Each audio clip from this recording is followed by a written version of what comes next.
Welcome to the world of salirophilia.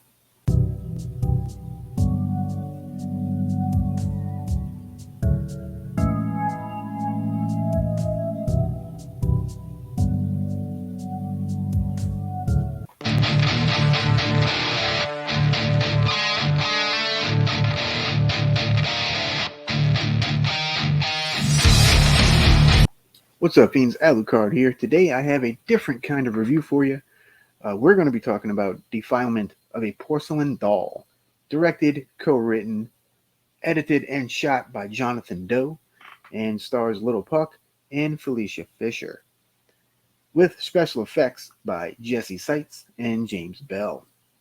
It will be released, I believe, on December the 1st by Putrid Productions and Vow Video Productions.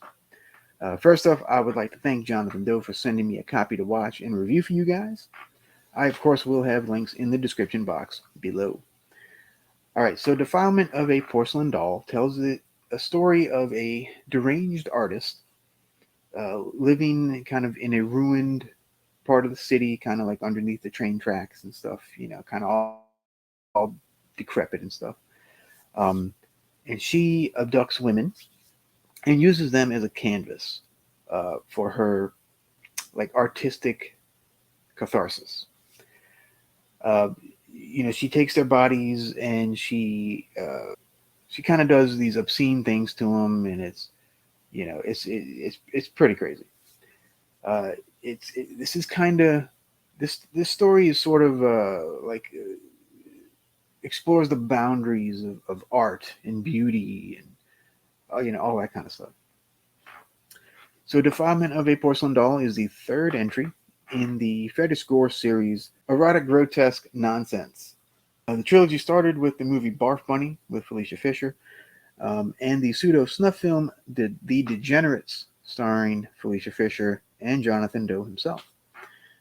This new one, though, is the first one that is actually feature length. It runs at 98 minutes. So yeah, so you got a whole lot of stuff here.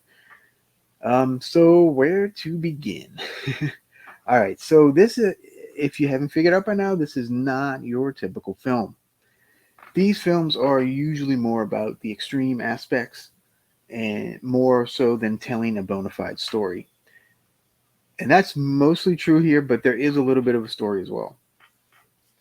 The majority of the film is the artist um, defiling her canvas. We learn little aspects of both characters as the madness continues throughout. And the film is also broken into 8 parts, which they call portraits, like Portrait 1, Portrait 2. And each one gets a little more extreme than the last. There are many like sexual instruments used, um, real bodily fluids. Yeah, uh, and it definitely goes into horror territory, particularly in one part. But the whole thing is pretty horrific to begin with, really. Um, but there is a gore section, if you will, and yeah, I'm just gonna leave it at that. And I actually have to give major kudos to both actresses here, Little Puck and Felicia Fisher. I cannot imagine it was easy playing either one of these parts.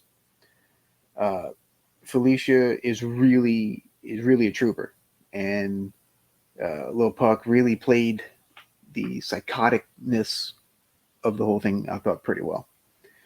Also, I dug the cinematography, uh, especially the external locations that they used and stuff. I love the way the shots were, and I'm also a big fan of the music that they used here.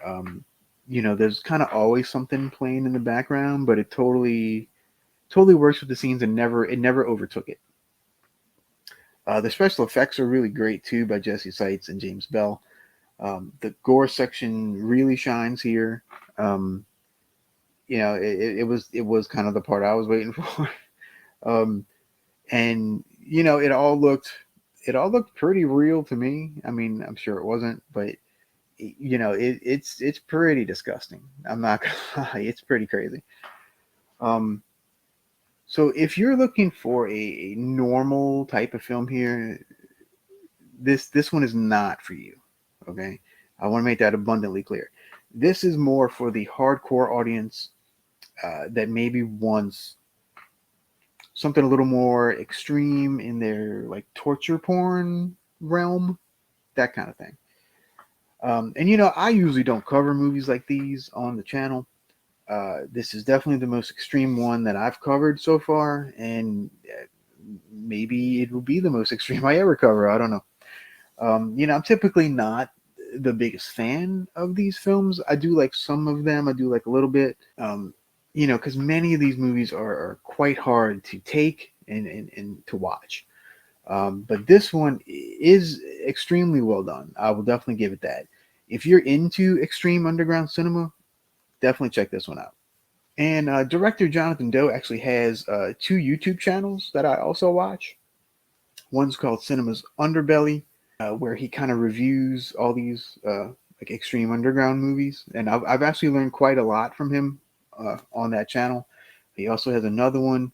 He also has a Murderabilia channel where he kind of shows off stuff that he's collected over the years of true crime scenes and whatnot, and he kind of tells the stories of what happened and stuff. Really, really interesting stuff. And he also does have a podcast as well called the Uneasy Terrain Explorers Club, which he also talks about all these movies and stuff.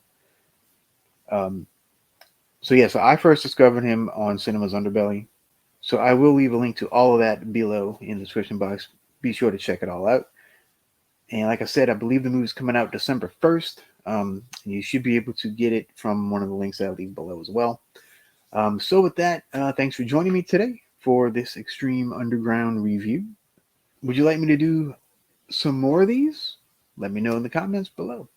Until next time, remember to stay spooky. Peace.